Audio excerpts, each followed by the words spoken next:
Hello dears, ഇന്ന് ഞാനൊരു easy healthy chicken recipe ആയിട്ടാണ് കേട്ടോ വന്നിരിക്കുന്നത്. അപ്പോൾ നമുക്ക് ആദ്യം കുക്കറിലേക്ക് കഴുകി വൃത്തിയാക്കിയിട്ടുള്ള ചിക്കൻ ഇട്ട് കൊടുക്കാം. ഞാനിവിടെ ബോൺലെസ് പീസസ് ആണ് കേട്ടോ യൂസ് ചെയ്തിരിക്കുന്നത്. അതിലേക്ക് നമുക്ക് പൊടികളായിട്ടുള്ള മഞ്ഞൾപ്പൊടി, 1 സ്പൂൺ മുളക് പൊടി, 1 സ്പൂൺ കുരുമുളക് പൊടി, 1 സ്പൂൺ ഗരം മസാല, ഇത്രയും പൊടികൾ ചേർത്ത് കൊടുക്കാം. ആവശ്യത്തിനുള്ള ഉപ്പ് കൂടിയും ചേർത്ത് നമുക്ക് കൈ വെച്ച് തന്നെ നന്നായിട്ട് ഈ ചിക്കനിലേക്ക് ഈ പൊടികളൊന്ന് മിക്സ് ചെയ്ത് കൊടുക്കാം. ഇതിൽ നമ്മൾ ഓയിലൊന്നും യൂസ് ചെയ്യേണ്ട കാര്യമില്ല കേട്ടോ. നമ്മളൊരു ഹെൽത്തി വേർഷനാണ് ഉണ്ടാക്കുന്നത്. അപ്പോൾ നമുക്ക് കൈ വെച്ച് നന്നായിട്ടൊന്ന് മിക്സ് ചെയ്ത് കൊടുക്കാം.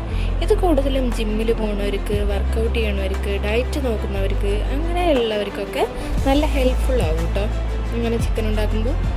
ഇനി നമുക്ക് കുക്കർ അടച്ച് വെച്ച് ഒരു 2 to 3 വിസിൽ മതിയാവും. ആ സമയം കൊണ്ട് തന്നെ ചിക്കൻ നന്നായിട്ട് വെന്ത് കിട്ടും. ഇതിൽ നമ്മൾ അഡീഷണലായിട്ട് വെള്ളമൊന്നും ആഡ് ചെയ്യേണ്ട കാര്യമില്ല. ഇതിൽ നിന്ന് തന്നെ ആവശ്യത്തിനുള്ള വെള്ളം വരും. ഇനി നമുക്ക് സ്റ്റൗ കത്തിച്ച് അതിലേക്കൊരു പാൻ വെച്ച് നമ്മൾ നേരത്തെ റെഡിയാക്കി വെച്ചിട്ടുള്ള ചിക്കനില്ലേ കുക്കറിൽ, ആ ചിക്കൻ ഈ പാനിലേക്ക് ഇട്ട് കൊടുക്കാം. ഇതിൽ കൂടുതലായിട്ട് ചിക്കനിന് കുറച്ചധികം വെള്ളം ഇറങ്ങി വന്നിട്ടുണ്ടാവും. ആ വെള്ളം ഒന്ന് വറ്റിച്ചെടുക്കാൻ വേണ്ടിയിട്ടാണ് ഇങ്ങനെ ചെയ്യുന്നത്.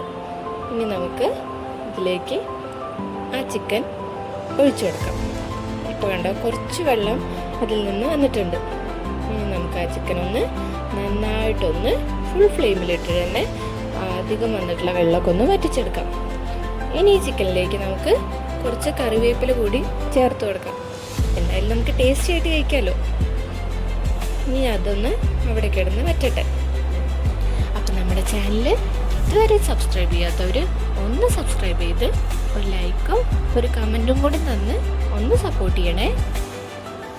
ഇപ്പോൾ നമ്മുടെ ഹെൽത്തി ആയിട്ടുള്ള ചിക്കൻ ഇവിടെ റെഡി ആയിക്കൊണ്ടിരിക്കുകയാണേ. അപ്പം എല്ലാവർക്കും ഇത് ഈസി ആയിട്ട് ട്രൈ ചെയ്യാൻ പറ്റുന്ന ഒന്നാണ്. അപ്പോൾ ഇതുപോലുള്ള ഈസി ആൻഡ് ഹെൽത്തി റെസിപ്പി ആയിട്ട് ഞാൻ വീണ്ടും വരാം.